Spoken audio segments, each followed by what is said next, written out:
Olá, Deus te abençoe. Estamos aqui para mais um Papo Teológico, um programa da Igreja Missionária Evangélica Maranata e do Instituto Bíblico Maranata.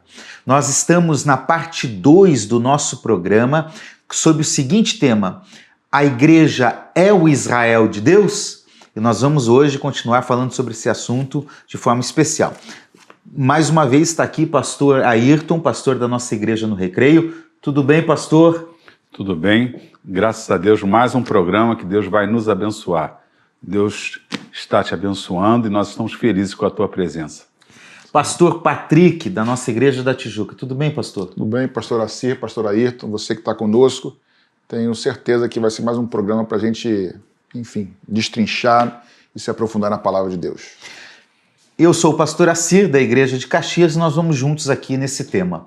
Aliás, eu quero lembrar e convidar você para seguir a Igreja Missionária Evangélica Maranata nas redes, no Instagram, no Facebook, se inscrever aí no canal do YouTube e compartilhar esse vídeo com alguém para abençoar a vida de alguém, porque nós estamos aqui com o propósito de falar sobre Jesus, falar sobre teologia e edificar o corpo de Cristo. Gente, nós estamos falando sobre um tema muito importante, que é o tema sobre Israel, principalmente diante dos últimos acontecimentos aqui no início do ano de 2021. E o tema é: a igreja é o Israel de Deus? No programa anterior, só para lembrar, nós falamos sobre a teologia da substituição. Ou seja, há uma linha teológica que defende que a igreja substituiu Israel no plano de Deus. Já afirmamos que nós não acreditamos nisso, né? Então hoje nós poderíamos começar falando sobre essa relação. Então, como nós entendemos esse envolvimento, qual é a importância de Israel, qual é a importância da igreja e como se dá essa relação entre Israel e igreja. Podemos começar assim? Podemos. O que representa Israel para nós que não acreditamos na substituição? Bem, eu acho que para começar, não vou exaurir o tema, mas para começar eu queria ler Êxodo capítulo 4, porque eu acho que é um texto que fala sobre Israel já no seu início, né? Nós falamos aliás, quem não assistiu o primeiro programa, né, pastor Assi? Era bom assistir porque vai dar base para esse segundo programa. Falamos lá sobre o surgimento da nação de Israel, da promessa feita a Abraão. Mas Êxodo 4, versos 22 e 23, quando Deus vai libertar o povo do Egito, diz assim o verso 22. Diga a Faraó: assim diz o Senhor, Israel é o meu filho, meu primogênito. E eu digo a você: deixe o meu filho ir para que me adore. Mas se você não quiser deixá-lo ir, eis que eu matarei o seu filho, seu primogênito. Então aqui é aquele evento da última praga em que o povo de Deus é liberto lá do Egito e vai para o deserto. Deus chama Israel de seu filho e chama de primogênito. Evidentemente, isso aqui não é literal, uma filiação humana, até porque estamos falando do Senhor. Então, a primeira coisa que nós precisamos entender é que Israel é chamado de filho de Deus, de primogênito. Então, de certa forma, Israel, assim como muitas coisas do Antigo Testamento, ele apontava para o Novo Testamento. Então, Israel é uma figura, é um tipo. Eu vou dizer que Israel é Deus agindo de forma anterior, apontando para o que Deus faria de forma plena através do seu verdadeiro filho e seu verdadeiro primogênito, que veio a ser o Messias, Jesus Cristo. Então, de novo, Israel é uma figura de Cristo. Israel é uma figura do filho primogênito. Uma figura, pastor, para a gente ajudar as pessoas que estão assistindo, existem coisas, fatos históricos, pessoas, situações que nós chamamos de tipos. Figuras, ou seja, aquilo é uma sombra, é um modelo de algo que ainda será apresentado no futuro de uma forma perfeita e ampla. Por isso que existem semelhanças entre Israel e a igreja, Israel no Antigo e igreja no Novo, porque como um tipo, né, como uma figura, como uma sombra, ela aponta, demonstra algo que é imperfeito, mas no Novo Testamento é perfeito. Então, entender que Israel era uma figura de Cristo, isso é importantíssimo. Repito, Israel não era literalmente o filho de Deus, mas já apontava que assim como Israel era para ser luz das nações, Jesus veio como a luz do mundo, para ser luz das nações, e nós, igrejas, somos o quê? O corpo de Cristo. Assim como Israel era um povo de sacerdotes, nós também somos um povo sacerdotal. E essas semelhanças existem entre Israel e a igreja. Então, um começo. Sim, então aqui nós estamos afirmando que Israel é uma figura de Jesus Cristo no Antigo Testamento, Sim. né, que se torna pleno, completo no Novo Testamento. Para nós conhecemos de fato quem é esse Filho de Deus. Exatamente. Quem é esse primogênito. Um texto importante que nós cristãos identificamos que é Jesus, Isaías 53, os judeus não identificam dessa forma. Exatamente. Para nós é claro isso. Mas eles não aceitam, quando o judeu ouve, né, pastor Ayrton, que alguém chama ou fala sobre Jesus como o primogênito, eles rejeitam, porque eles são os primogênitos de Deus. Eles conhecem o texto de Êxodo 4. Um bom judeu conhece a sua história, a sua tradição, então eles não aceitam que Jesus seja o filho, porque eles são o filho primogênito de Deus. E por isso essas semelhanças. E tem mais texto, não tem, pastor Ayrton, que fala sobre Deus chamando Israel de filho também, né? Sim, agora, a palavra primogênito é uma palavra que ela tem um significado literal, primeiro nascido, que não é o caso, que Israel não foi a primeira nação. Tem o caso de Davi, que Deus diz que Davi seria o seu primogênito, e Davi não foi nem o primeiro rei de Israel. Efraim é o meu primogênito, ele não era nem o primogênito de Jacó, nem de José. Então o que significa ali? O mais importante. Jesus é chamado de primogênito, Colossenses 1, o primogênito dentre os mortos, e o primogênito de toda a criação. O que é primogênito de toda a criação? Ele é criatura? Não.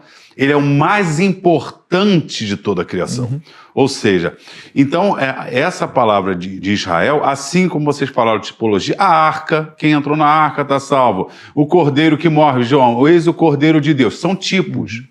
Eu gosto de um texto de Oséias, se não me engano, capítulo 11, diz assim: do Egito chamei o meu filho. Você olhando o contexto, está falando de Israel. Não é que Deus tirou Israel do Egito chamei meu filho. Mateus, quando Jesus foge para o Egito, porque Herodes está matando, né, vai matar as criancinhas, aí Mateus diz assim: para se cumprir as escrituras, do Egito chamei o meu filho. Ou seja, textos bíblicos que às vezes estão falando de uma pessoa, de um povo, de um fato, aquele cordeiro, né, o sumo sacerdote uma vez por ano, aí a mão no animal que era levada para longe, os 2 bodes, né, emissário e tal, falando de Jesus. Quando a gente diz que tudo tem a ver com Jesus, inclusive a nação de Israel, olha, Deus escolheu um povo e colocou o nome dele, e através dele abençoar os povos. Jesus é o verdadeiro abençoador de todos os povos.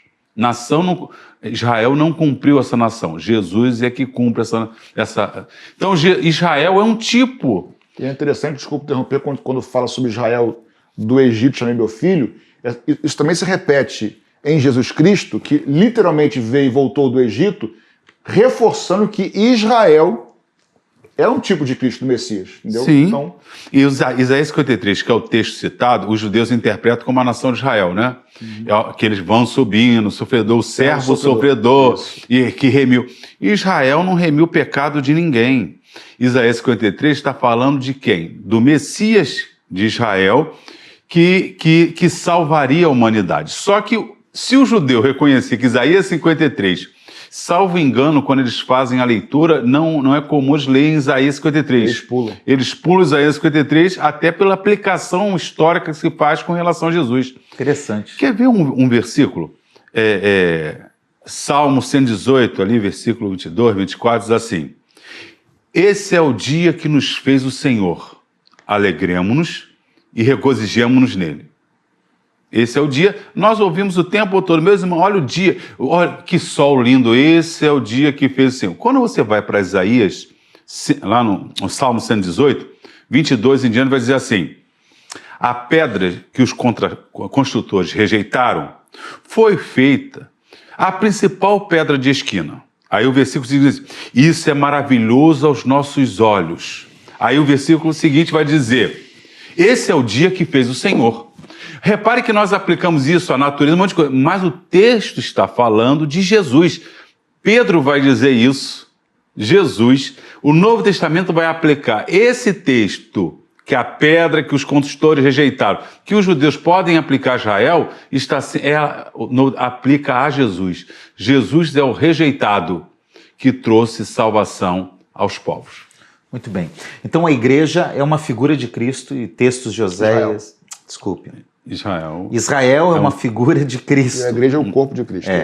Então, aí entramos, em segundo lugar, a igreja é o corpo de Cristo. Sim. Por isso nós temos semelhanças também, né, gente? Em alguns textos que está falando do povo de Deus no Novo Testamento, fazendo referência como era Israel. Nação Santa, reino sacerdotal, exatamente. Povo de propriedade exclusiva. Ele está falando da igreja. O Israel também tinha essa promessa. Israel, eu diria que prefigura ou demonstra o que Deus viria a fazer de forma plena no futuro por meio da igreja. Isso é tranquilo de entender, não tem problema nenhum com isso. Porém, a igreja... Aí vamos aqui abrir um parênteses, né? Já tivemos um programa sobre a igreja, né? A igreja, não instituição, mas a igreja enquanto corpo de Cristo, é composta por todos aqueles que nasceram de novo do Espírito Santo. Todos inclusive por israelitas. Todos. Árabe, brasileiro, judeu ou gentio, grego, não importa. Todos aqueles que creem no Senhor Jesus no seu coração, entregam seu coração a Ele, fazem parte do corpo de Cristo. Então a igreja, ela não pode ser adversativa de Israel e nem substituindo, porque na igreja estão tanto gentios, que não são judeus, como judeus, no caso, que creem em Jesus Cristo. É composta por esses dois grupos, né? Vamos ler Colossenses 3:11, pastor Ayrton, por favor? Aí, pastor Patrick, eu te pergunto, as promessas espirituais feitas no Antigo Testamento a Israel, como que se dá essa relação com a igreja? Aí que tá, vamos lá. Existem inúmeras promessas do Antigo Testamento. Algumas são, vamos chamar assim, literalmente espirituais e outras literalmente não espirituais. As promessas que são terrenas, para essa terra, que são passageiras e são para Israel nesse sentido, eu creio que aqueles que creem no Senhor Jesus, por exemplo, se nós formos fiéis a Deus, nós vamos comer o melhor dessa terra. Essa foi um contexto lá. Aí eu vejo pastores pregando que se nós formos fiéis a Deus, hoje... Nós vamos comer. Peraí, mas Jesus não comeu o melhor da terra. Paulo não comeu. Paulo disse que em fome várias vezes. Então, assim, nem tudo, por isso que eu falo, nem tudo que está no Antigo Testamento, embora seja bíblico, vale pra gente hoje. Então tem que ter um filtro. Mas, voltando aqui. As promessas que são espirituais, que são de bênção celeste, isso vale para todos aqueles, judeus ou não, que se convertem ao Senhor Jesus. Porque se cumpre em Cristo. Mas existem promessas claras, como, por exemplo, programa passado, a possessão eterna daquela terra lá, do rio, todo aquele... Aquilo ali é literal terreno, não é para a igreja. Então existe uma diferença entre Israel e igreja. Então, assim, as espirituais se aplicam a todo mundo, mas algumas promessas, creio eu e cremos nós, que se aplicam a Israel. Isso não quer dizer, do meu ponto de vista, que todos os israelitas, ao longo da história, vão usufruir das promessas. Porque alguns morreram, por exemplo, sim. Mas como nação, como um povo, mais cedo ou mais tarde, todas as palavras que Deus liberou sobre Israel irão se cumprir. Entendeu? Bem. Talvez não sobre os indivíduos, mas como povo, sim. Colossenses 3:11. Onde não pode haver grego nem judeu, circuncisão nem incircuncisão, bárbaro, cita, escravo, livre. Porém, Cristo é tudo em todos. Então a igreja não é Israel. A igreja é o corpo de Cristo formada por judeus e por cristãos, por judeus e gentios. Por gente de todo tipo de lugar, de todo tipo de classe e assim por diante. Exatamente. Então a igreja não é Israel. Isso é importante a gente entender. Né? A igreja não substitui Israel.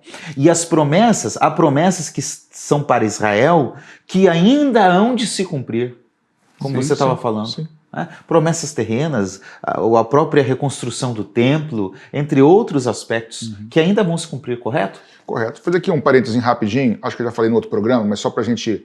Quando a gente fala que a igreja não é Israel, nos nossos dias nós temos dois polos, né? Dois erros. Alguns que são tão apegados a Israel que viram judaizantes. Aí você falou no programa passado, bota kippá, celebra a festa dos tabernáculos, não sei o que lá, enfim. Isso é um erro. Nós somos igreja, não somos Israel. Por outro lado, o fato de nós não sermos Israel não significa que nós não precisamos aprender com a história de Israel e muitas coisas do que Jesus ensinou estavam num contexto judaico, da cultura judaica. Então aprender como uma coisa, praticar como se fosse judeu é outra coisa, nós não somos judeus. E princípios atemporais podem ser transportados, reinterpretados, ressignificados para nós. Né? A desobediência de Israel é uma desobediência que o povo de Deus hoje também tem, a igreja também tem. Sim. Então tem princípios que lá a gente pode trazer. Porque o que a gente não pode trazer é a literalidade. Se Israel era uma figura do primogênito de Jesus, e nós somos o corpo de Cristo, Israel também é uma figura da igreja. Entendeu? Mas a igreja não substitui. Não. É apontar para a igreja, são coisas distintas, né? Isso. Há um propósito de Deus com Israel e há um propósito de Deus com a igreja. Sim. Nessa caminhada histórica. Vamos ver alguns textos bíblicos. É importante a gente entender os termos Israel e igreja no Novo Testamento. O termo igreja aparece 108 vezes no Novo Testamento. O termo Israel. O termo Israel, desculpa. Israel, O termo Israel aparece 108 vezes e o termo igreja 68 vezes. Isso. É isso mesmo? Acho que é isso ou estou trocando, mas é um dos dois, 108 e 68. Eu acho que, na verdade, você estava certo e eu estava errado. O termo igreja aparece mais, né? Isso, igreja 108, 68 Israel. Isso. E igreja, eclésia, aparece 108 vezes. Isso, Israel, 68 vezes, como Israel mesmo. Tá? Vamos ver alguns textos que vai mostrando essa relação entre judeu e gentil, os crentes, os não crentes. Vamos ver alguns textos. Pastor Ayrton, Atos 14, 1 e 2, Pastor Patrick, 1 Coríntios 10, 32. Vamos ler esses dois primeiros para a gente ir entendendo um pouquinho essa relação. Sim. Ela quer participar aqui também do programa também. Vamos lá? Em Icônio, Paulo e Barnabé entraram junto na sinagoga judaica e falaram de tal modo que veio a crer grande multidão, tanto de judeus como de gregos.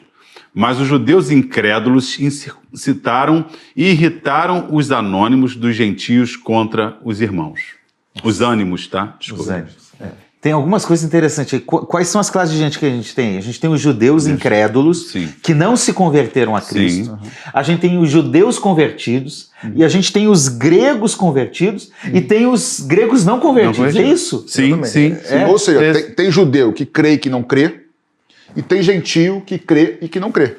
A diferença é que o judeu e o gentio que crê se torna a igreja. Se torna a igreja. E ele chama de irmão o judeu que crê ali. Sim. Entendeu? Legal, muito bom. Agora, 1 Coríntios 10, 32 diz: não tornem motivo de tropeço nem para judeus, nem para gentios, nem para a igreja de Deus. Olha aí. Ou seja, nós temos aqui em 1 Coríntios 10, 32, gentios de um lado, judeus de outro, e a igreja de Deus. Judeus que não creem, gentios que não creem, devem ser alcançados, então não gera escândalo para esses.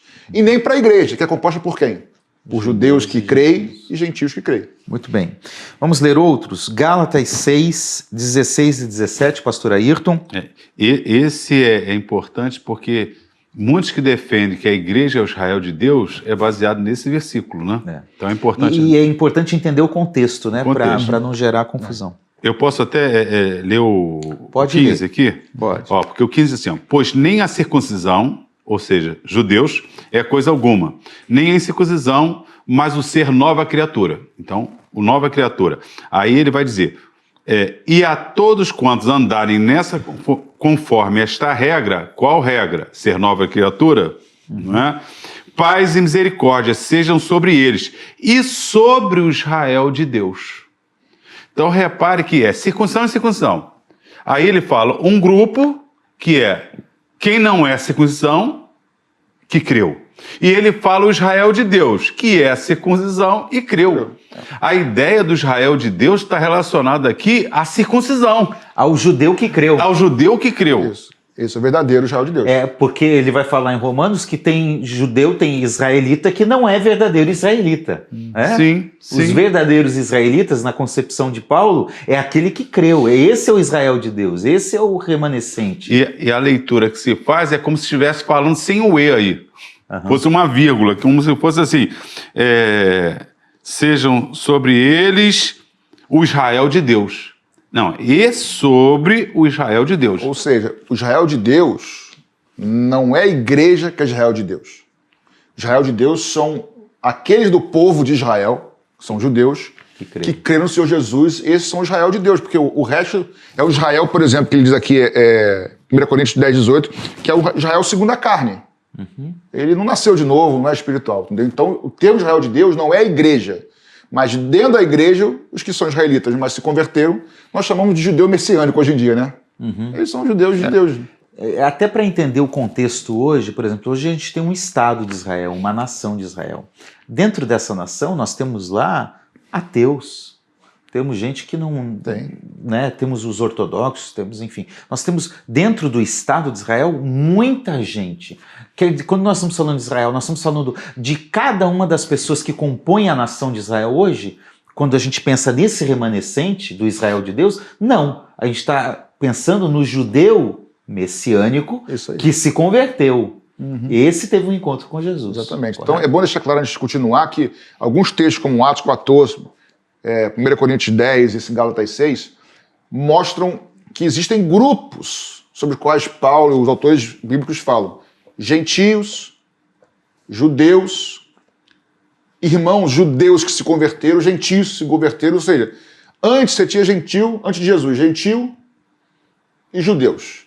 Agora não é igual, né, pastor? Esqueci seu nome, cara. Pastor Assis, chama de Ayrton. Prazer, Patrick. Ainda bom por causa do protocolo. Antes era apenas judeus e gentios. Mas me parece agora essa organização humana mudou, biblicamente. Você tem gentios, você tem judeus e você tem a igreja, que é a junção de todo mundo que crê. Não é isso? Sim. É isso aí.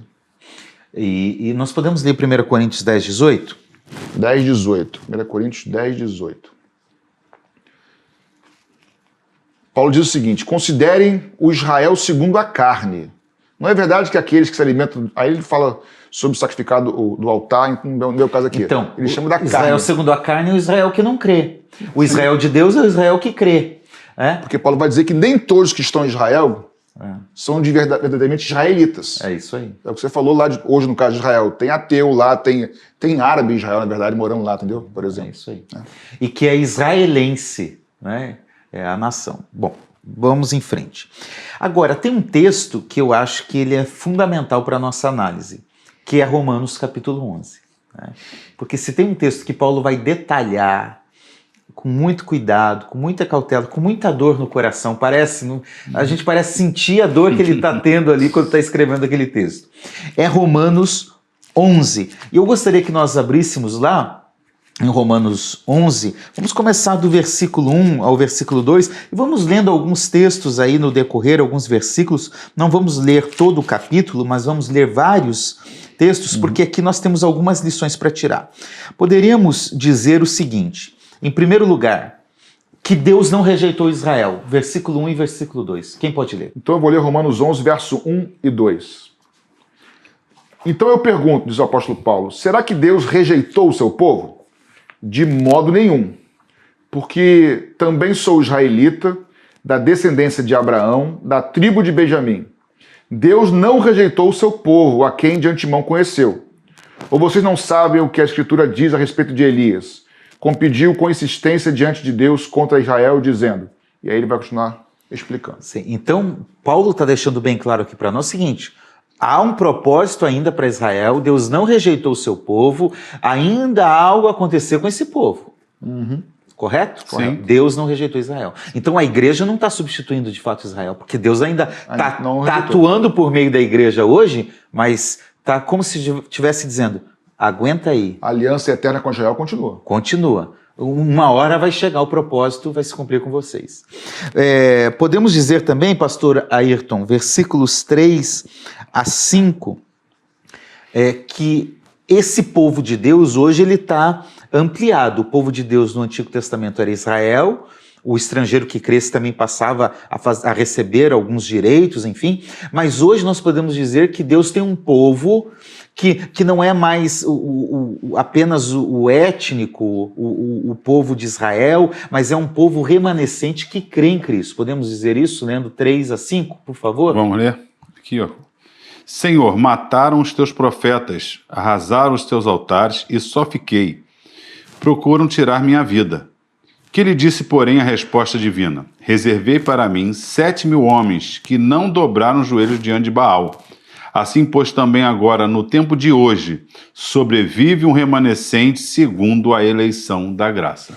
Paulo está dizendo que há um remanescente de Israel que vai crer em Jesus, correto? É isso, gente? Sim. Sempre vai ter. Então, muito bem, independente de tudo, né? A verdade é que o povo de Israel, ele não é salvo simplesmente por ser um israelita. Não. Né? Não. Nós poderíamos antecipar até aqui, ó, dizendo isso, que Não, vai ser... na verdade, parte da o nossa fato de conclusão. Deus ter uma aliança com Abraão, perpétua, promessa da terra, promessa de abençoar aqueles que abençoam Israel, as famílias serem abençoadas por meio de Abraão, como pai da fé, isso não significa que todos os israelitas, ao longo da história, a história bíblica mostra isso, todos foram salvos. A salvação sempre foi pela graça e por meio da fé. A questão não é essa. A questão é que Deus tem um propósito na história com Israel. E como nação vai cumprir. Inclusive, quando a nação está sendo instituída, muitos não vão, que saíram do Egito, vão morrer no deserto sem receber promessa e condenados por Deus. Exatamente. Tá lá.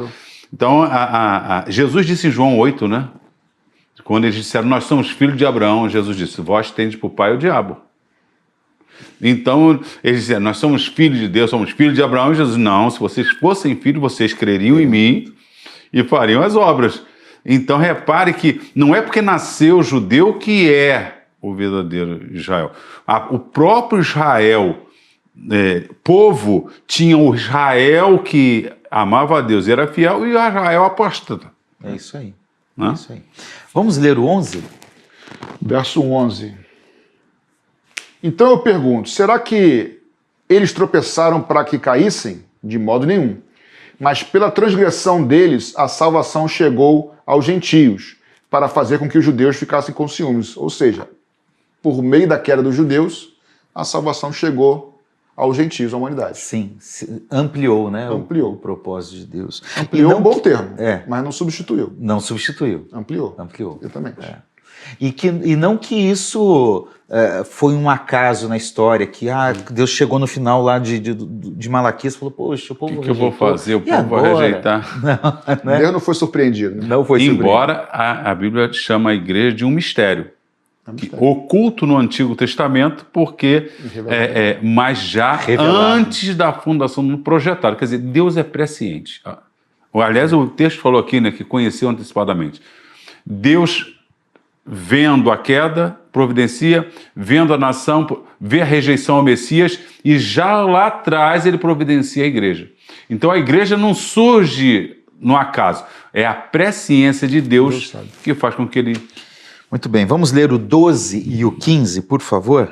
Diz assim, ora, se a transgressão deles redundou em riqueza para o mundo, e o seu abatimento em riqueza para os gentios, quanto mais a sua plenitude. 15. Porque se o fato de terem sido eles rejeitados trouxe reconciliação ao mundo, que será o seu restabelecimento, senão vida dentre os mortos? Tá claro o texto, né? Muito bem, isso quer dizer que nós temos uma restauração final para Sim. Israel. Assim como eles caíram e nós fomos levantados, quanto mais será quando eles forem levantados no final da história. Então haverá uma restauração de Israel, com certeza. E isso é importante dizer, profetizado já no Antigo Testamento, ratificado por Jesus ali nos Evangelhos e pelos apóstolos, como o apóstolo Paulo agora dizendo. Então, nós caminhamos por toda a Bíblia dizendo que igreja não substitui Israel e Israel não substitui igreja. São situações distintas que vão se cumprir ainda profecias sobre os dois grupos na história. E nós acreditamos, na nossa linha escatológica, pastor Patrick, que isso ocorrerá na tribulação. Na verdade, a restauração de Israel, inclusive lá em Mateus 24, a parábola da figueira, por exemplo, daqui a pouco eu te falo um pouco mais sobre isso, que é um dos símbolos de Israel, a figueira realmente, muitos estudiosos entendem que isso, em 1948 já faz parte dessa restauração. Mas o texto diz lá que quando você vir os ramos começarem a florescer, mas você não vê fruto ainda.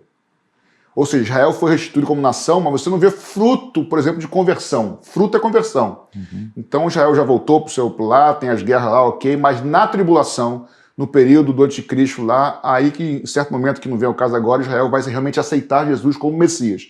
e aí vai não florescer, vai frutificar, na verdade, e será restaurada, igual Romanos 11 aqui. Muito bem. É interessante que no 17 ele fala dos ramos da oliveira, né? Sim. O ramo que está ali, que são os judeus, mas tem o ramo enxertado. Vamos ler esse texto? Verso 17. É, o 17. Se, porém, alguns dos ramos foram quebrados, e você, sendo oliveira brava, foi enxertado no meio deles, e se tornou participante da raiz e da seiva da oliveira, aí verso 18, não se glorie contra os ramos, mas se você se gloriar, lembre-se que não é você que sustenta a raiz, mas é a raiz que sustenta você. Então os ramos são os judeus. Os ramos naturais da oliveira. Alguns quebrados. Isso, os quebrados. E os ramos que foram enxertados, que são os ramos, são gentios. Só uma observação aqui. A oliveira tem a raiz. Se você arrancar ramo, ainda tem um tronco da árvore. Certo? É através do tronco que vem os ramos. Se você tira o tronco, não tem mais árvore. Sim. Mas você tira um galho ou um ramo, tanto faz, você tem a árvore ainda.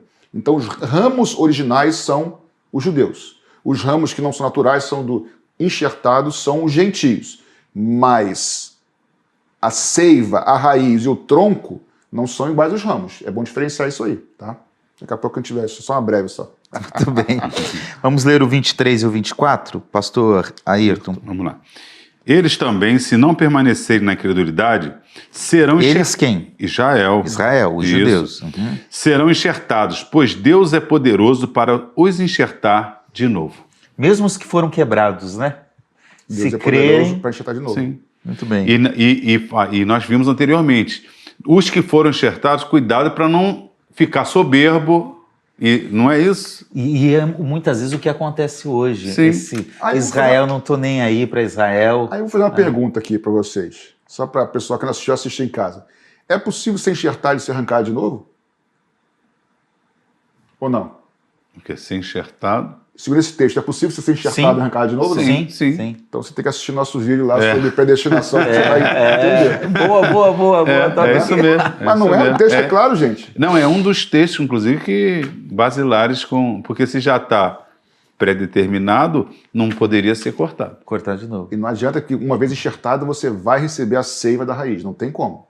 Então você está participante, né? Mas por hora, então, está dizendo que nós, como igreja, fomos enxertados, mas que os judeus também serão reenxertados no período que a gente chama de tribulação. Me permite mudar essa frase? Nós, igreja, não. Nós, gentios, fomos enxertados. Tá, gentios. Melhor. Ok, melhor. Daqui a pouco a gente vai falar sobre isso. Nós fomos enxertados como gentios. Os galhos naturais são judeus e os outros são gentios. É isso que o texto está dizendo. Ótimo, né? Ótimo. Vamos ler o 25? Vamos lá. 25. Porque não quero, irmãos, que vocês ignorem este mistério, para que não fiquem pensando que são sábios. Porque veio um endurecimento em parte a Israel, até que a plenitude dos gentios haja entrado. Esse texto eu acho maravilhoso, cara. O endurecimento veio a Israel, até que a plenitude dos gentios haja entrado. Não tem tanto aqui para explicar muito esse texto, que é entrar na área de escatologia, que não é o caso, mas Israel, enquanto nação, está endurecido, não recebeu o Messias, mas isso vai durar durante um tempo.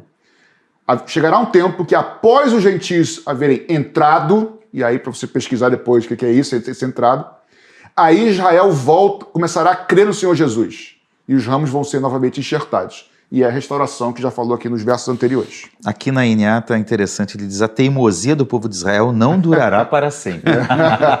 Mas é. É interessante, né? 26. E assim todo Israel será salvo, como está escrito: virá de Sião o libertador, ele apartará Jacó das suas impiedades.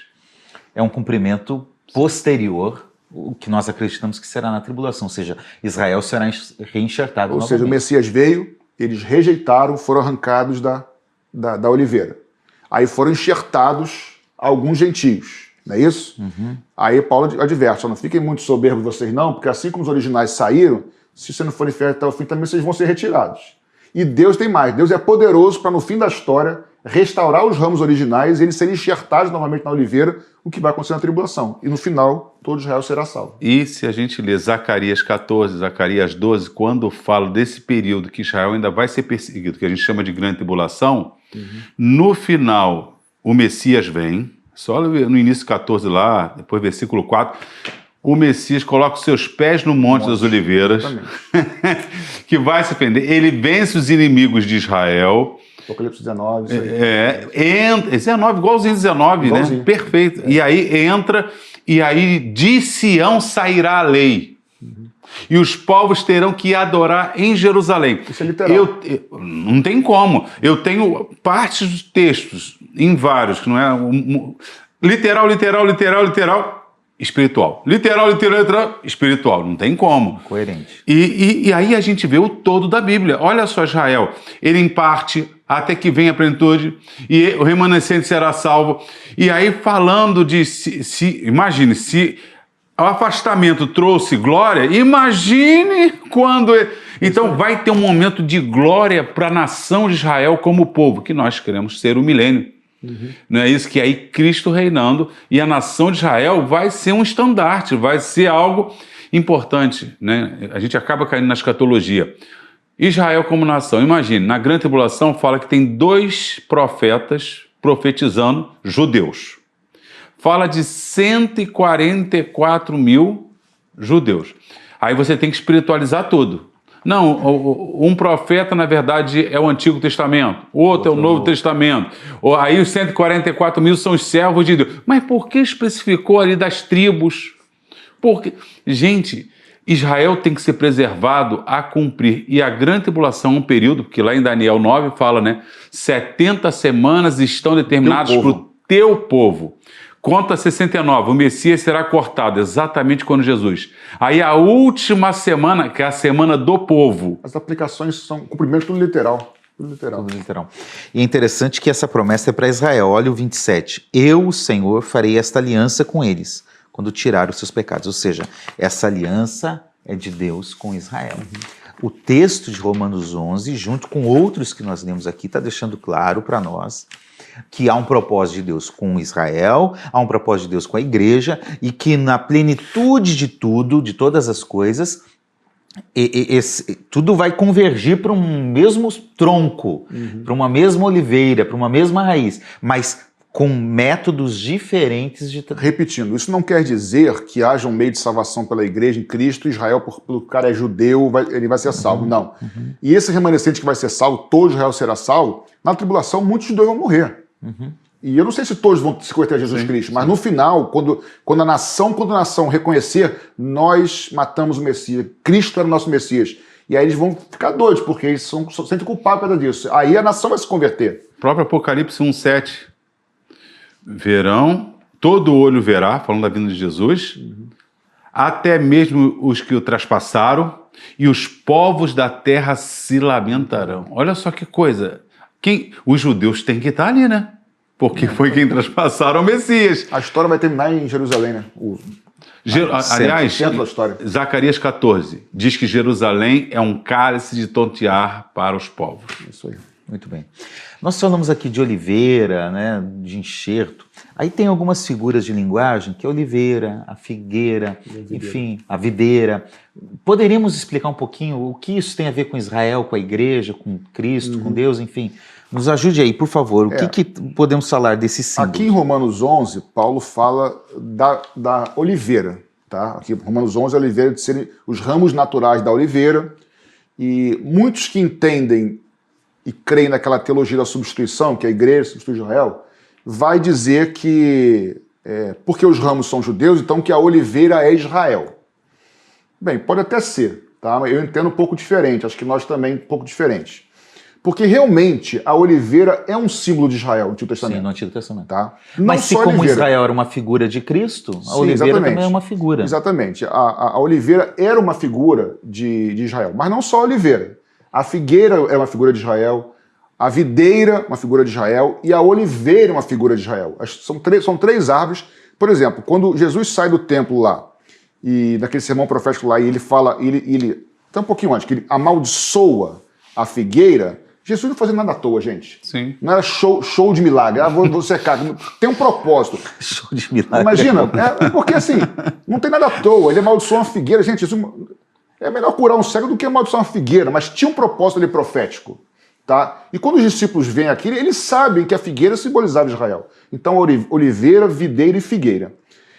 Tem alguns textos que nos mostram Deus chamando Israel de videira, da uva, das azeitonas, vocês são a minha videira. Existem alguns textos que falam de Deus chamando Israel de figueira, de videiro, de oliveira, porque são símbolos de Israel. Deixa eu falar os textos. Pode falar. Figueira, Oséias 9:10, videira, Jeremias 2:21, Isaías 5:7, oliveira, Jeremias 11:16 e 17. Tá, esses são símbolos de Israel. Deus chamando Israel da minha vide e assim por diante. Tá? Vocês são o figo, a nação de Israel são os figos da videira, então isso é claro em diversos textos. Ele citou apenas alguns.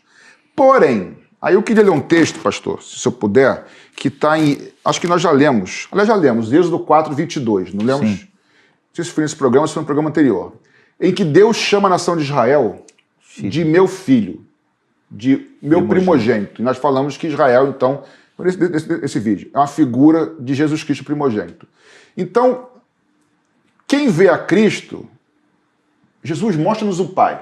Ele fala, quem vê a mim, vê o Pai. Porque o conceito de filiação significa a mesma natureza que. Então, filho de fulano é a mesma natureza que, filho de Deus. Então, o filho se parece com o pai. Quando Deus chama Israel de filho, a intenção é assim que Israel era para ser parecido com Deus, nos suas qualidades, suas virtudes, sua lei. A nação tinha que ser parecida. Então, na verdade, se você for ver, essas simbologias que Deus chama Israel de figueira, de videira, oliveira, também são símbolos do próprio Deus.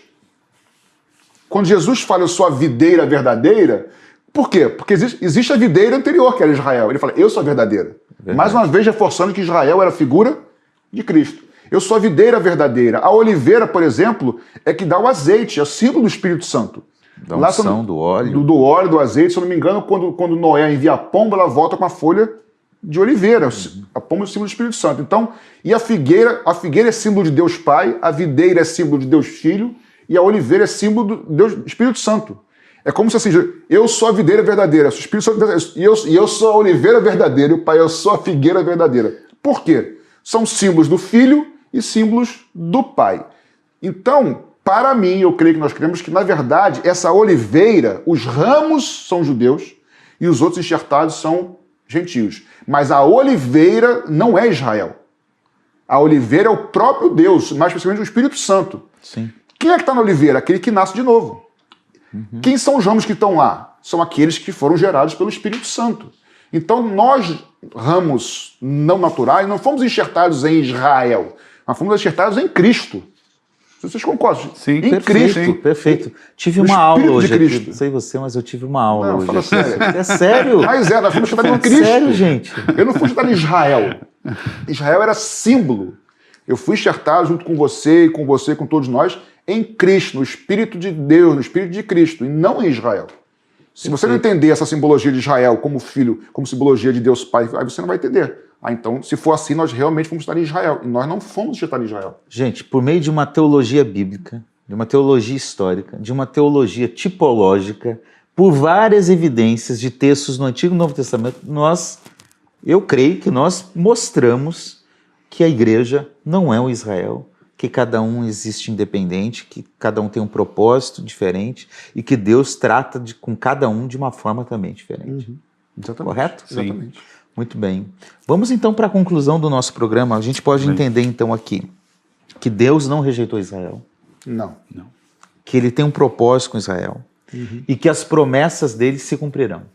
O nome de Deus está chancelar Israel. Se ele não cumpre, ele vergonha o próprio nome de Israel. Ele tem que cumprir, por causa do seu próprio nome. Deus diz isso algumas vezes. Vocês estão pensando que é por causa de vocês, é por causa amor, do meu nome. É por amor ao meu nome. Ao meu nome. Ou seja, Deus empenhou o nome dele, chamou um povo, garantiu. Israel não garantiu a parte dele, mas a parte de Deus vai suprir até a incapacidade de Israel. Por isso, Israel é preservado até hoje, será preservado, e o Messias vai reinar ali. Então Deus vai cumprir as profecias com relação à igreja, não é isso? Estamos vivendo os últimos dias, o poder do Espírito Santo está se cumprindo, a igreja expulsa demônio, ora para os enfermos serem curados, tudo isso. Mas Deus também. É só pegar relatos de Israel, agora no século XX. Bota aí no YouTube, você vai ver. Milagres de livramento de Israel. Guerra do Yom Kippur, Guerra dos 6 Dias, a Guerra da Independência. Coloca ali momentos em que Israel... não tem ninguém, vocês vão dizimar vocês. Olha, acho que tem uns 10 anos que fizeram aquela estrutura antimíssil. Vocês imaginam essa quantidade de míssil? Teria acabado com isso. Que tivesse mais de 200 mísseis, se eu não me engano. Uhum. Sabe quanto custa aquela estrutura? Acho que é 50 milhões para mandar para abater os mísseis. Não sei quantos milhões, cada míssil que lançado. Israel está desenvolvendo agora uma tecnologia, eu estava vendo, por som, de abater, vai se somar a essa, porque o inimigo em volta de Israel quer destruí-lo. E compra mísseis, gasta o povo na miséria. Já viu aqueles povos ao redor que não tem roupa direito, não come direito, aquelas coisas todas feias? Eles gastam milhões pensando só, vou destruir Israel. Eu estava vendo um judeu messiânico, né, dizendo, sabe qual é o problema de Israel? O problema de Israel é o seguinte: você gasta 4 bilhões, porque descobriu petróleo ali em Israel, né? No mar ali. Você gasta 4 bilhões, sei lá, para fazer uma plataforma de petróleo. Em Israel, você gasta o dobro. Se um helicóptero que você compra por não sei quantos milhões, Israel compra pelo dobro. Porque vai para Israel e tem toda uma tecnologia de arma, de tudo. Se fizer uma plataforma ali, não é só fazer a plataforma para tirar petróleo. Você tem que criar todo um sistema de proteção milionário. Uhum. Então, e Israel está sobrevivendo no meio desses inimigos. É só sabedoria de Israel? Não é. E assim, existe uma promessa de restauração final para Israel. Sim. Acabamos de ler em Romanos 11 e outros textos. Enfim, inúmeros textos. Ainda há de se complementar. Usando esse Israel-nação que hoje está aí, mas desse Israel-nação há de sair um Israel remanescente, restaurado, um Israel de Deus. É bom dizer que, ainda que dissemos isso tudo, isso não quer dizer que eu pessoalmente tenha que concordar com todas as atitudes individuais ou governamentais de Israel. Isso é outro assunto. As questões políticas que são decididas lá... A questão aqui é que Deus tem uma aliança com Israel. A salvação também só é pela graça e mediante a fé do mesmo jeito, tá? Por meio de Jesus Cristo, o único caminho. Então não tem duas salvações. Mas que no final, Deus conhecendo a história e traçando a história ali, a nação de Israel vai se converter ao Senhor Jesus, ao Messias deles. O fato, o resumo é esse, entendeu? E principalmente, fruto dessa guerra é também a questão de um Estado palestino. Né? Eu não sei vocês dois, mas eu não sou contra a criação de um Estado palestino lá, que aquele povo que está em volta todo tenha seu Estado reconhecido. Eu não sou contra. Eu creio que isso deve ser discutido pela política aí, como está sendo, mas nós estamos aqui mostrando o que a Bíblia está dizendo e como essas promessas se cumprem. Exatamente. Correto? Tá bom? A igreja não substitui Israel, são coisas distintas. Nós não somos o Israel de Deus, nós não somos o Israel espiritual de Deus. Só recapitulando, o Israel de Deus são os israelitas que se convertem ao Senhor Jesus. E aliás, ainda que tenha crente doidinho aí, tocando chofar, usando quipá, nós não somos judeus, nós não precisamos usar isso, nós não precisamos fazer as festas, nós somos gentios convertidos ao Evangelho por meio de Jesus Cristo. É isso aí. Amém? Somos igreja, somos parte do corpo de Cristo. Aliás, a multiforme sabedoria de Deus se manifesta na igreja. Então a igreja está, nesse sentido, bem acima de Israel, nação. Não confundir. A igreja é um mistério de Deus projetado e com autoridade espiritual, por isso o domínio extrapola o território aqui. Então a igreja, nesse sentido, é muito mais do que Israel. Não tenho dúvida. Entendeu? Eu creio pessoalmente, tenho convicção, nós cremos, né? Que é como se, lógico que Deus pode trabalhar em diversas frentes ao mesmo tempo, porque Ele é onipotente e onisciente, mas é como se o foco de Deus hoje, quando tem uma lanterna, você tem o foco e você tem aquela parte mais de fora. O foco de Deus está na igreja hoje. E Deus está trabalhando com Israel, mas o foco está na igreja. No momento que a igreja, eu vou usar aqui o verbo entrar, igual Romanos 11, tá? Quando os gentios, a igreja entrar pela porta do arrebatamento, aí o foco de Deus vira para Israel. Então eu tenho convicção de que o tempo da igreja está chegando ao fim, a plenitude dos gentios. Plenitude não é totalidade. É Sim. plenitude, tá? Porque depois do arrebatamento ainda haverá salvação, tanto de judeus quanto de gentios, povos de raças, línguas e nações. Mas o foco de Deus está na igreja hoje, está no seu povo, no seu corpo. Mas uma vez que for retirado, o foco de Deus passa a estar em Israel num tempo que nós não vamos estar aqui em nome de Jesus. Com a necessidade de que eles reconheçam Jesus Cristo como Messias. Ou seja, não há salvação para Israel fora de Jesus. Sim, com certeza. Uma coisa é o plano contra a nação, outra coisa é o indivíduo. A nação não é salva, quem é salvo é o indivíduo, os indivíduos. Né? O Brasil não é salvo, quem é salvo são os brasileiros. Né? Então, e esses judeus, no final da história, vão reconhecer pela dor, infelizmente, né, que Jesus Cristo é o Senhor. Amém. Isso aí.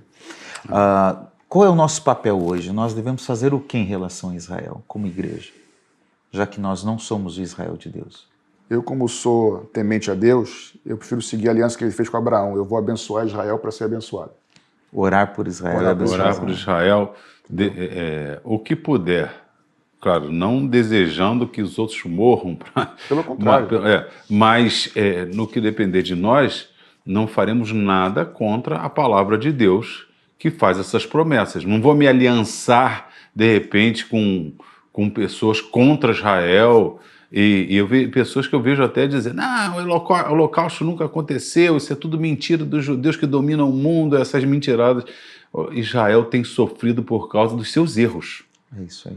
Mas nós devemos também amar os palestinos. E orar por eles. Amar os árabes, porque e pregar o evangelho Deus quer salvar todos, judeus e gentios. Eles, Patrick, eu sou gentil tanto quanto um árabe, né? Olha, eu vi testemunho de palestino que cresceu, você sabe disso, que desde pequenininho o pai pega as crianças para jogar pedra para Israel. Eles crescem dispostos a morrer. E eu vi testemunho já de palestino contando, quando eles se converteram, amam Israel. E o verdadeiro Israel convertido, judeu, ele vai amar o palestino. Exatamente. Querer salvação do palestino, do árabe, do mundo todo. Então, em Cristo, meu querido, só existe um pensamento. Amar a todos. Isso. A salvação é para todos. E isso é a igreja. É isso aí. Eu lembro da história aqui, para a gente terminar, do Mossab Yohan Youssef, que é filho de um dos principais sheiks lá da região palestina e de um dos principais líderes do Hamas, né, esse grupo terrorista. Ele escreveu um livro que se chama O Filho do Hamas. É um livro que vale a pena a leitura. E ele descreve que ele cresceu, como você estava falando, aprendendo a odiar Israel, a querer o mal de Israel, né? Mas por 10 anos da vida dele recentemente, ele serviu Israel. Ele foi um informante para Israel, sobre quais eram as pretensões do Hamas. E aí alguém perguntou para ele numa entrevista, como você consegue isso? Cresceu aprendendo a odiar e hoje você trabalha a favor de Israel? E aí ele testemunha que ele estava em Jerusalém um dia e um taxista britânico deu um Novo Testamento para ele. E ele teve um encontro com Jesus e aquela paz, o perdão, a graça, amor, entrou no coração e mudou a perspectiva dele. Hoje ele trabalha para que, lógico, numa perspectiva mais política, social, para que ocorra paz, enfim, mas ele também, como cristão, trabalha e ora para que haja paz lá e ora por ambos os povos, porque ele nasceu aqui e hoje entende a importância daqui. Nasceu na Palestina e entende a importância de Israel. Né? E é isso que o Evangelho faz. O Evangelho quebra os muros das divisões entre palestinos e judeus, entre judeus e gentios, como ocorreu no passado. Jesus rompeu com isso. E hoje a importância da igreja do Evangelho está aí, para restaurar o propósito de Deus por meio de Cristo Jesus. Amém. Vamos orar? Vamos. Pastor Patrick, por favor. Senhor, muito obrigado por esses 2 programas. Amém, Jesus. Obrigado porque Tu és um Deus que faz aliança, não pelos nossos méritos, mas por amor ao Teu próprio nome. Queremos orar, nós 3 aqui, todos que estão conosco, pela nação de Israel, para que o Senhor os abençoe, que haja paz em Jerusalém, Israel. Como cristãos também oramos por todos os palestinos, árabes lá, Senhor, que o Senhor de alguma maneira se revele a eles, porque a salvação só existe por causa do Teu sangue, Jesus, por um caminho, o único caminho dado entre o céu e a terra, entre o homem e o Deus Pai, que é por meio do Teu Filho. Então eu te peço, Senhor, que Tu abençoes todo mundo lá, se revelando a eles, e aos nossos amigos e irmãos que estão assistindo esses 2 programas, que entendam que nós não substituímos Israel, nós somos igreja do Senhor, não precisamos fazer nada judaizante, as promessas permanecem para Israel, mas o mais importante é nós permanecermos sempre firmes e enxertados na oliveira, Senhor, cheios do Teu Santo Espírito, crendo no Senhor, porque um dia nós seremos retirados daqui e estaremos para sempre com o Senhor. Muito obrigado por esse programa, por essa oportunidade, em nome de Jesus. Amém. Amém. Amém. Amém. Eu queria lembrá-lo que este é um programa patrocinado pela Igreja Missionária Evangélica Maranata. Então, aqui tem recurso que veio de membros da igreja, de ofertantes, de dizimistas. Eu quero convidar você que entende essa missão, entende esse projeto, a continuar sendo fiel, a continuar participando. Aí na tela está aparecendo os dados das nossas contas, o QR Code, para você poder continuar ofertando e dizimando, e que a gente consiga continuar esse programa levando à frente a mensagem do Evangelho, uma reflexão teológica sadia, para mostrar principalmente o que nós, da Igreja Missionária Evangélica Maranata, cremos. Então, louvamos a Deus pela vida de vocês que têm participado de forma fiel no sustento desta causa, tá bom? Gente, bom estar com vocês. Amém. Prazer. Vamos logo para o próximo programa, né? Amém. Com um novo Deus, tema aí pela Deus frente, tá bom? Amém. Foi muito bom estar com você também, que Deus continue abençoando a sua vida, a sua casa, a sua família, e que tudo aquilo que Ele prometeu, por meio da graça de Jesus, do Evangelho, possa se cumprir na sua vida e na sua história. Um abraço e até o nosso próximo programa. Deus te abençoe. Deus te abençoe. Te Até o abençoe. próximo. Amém.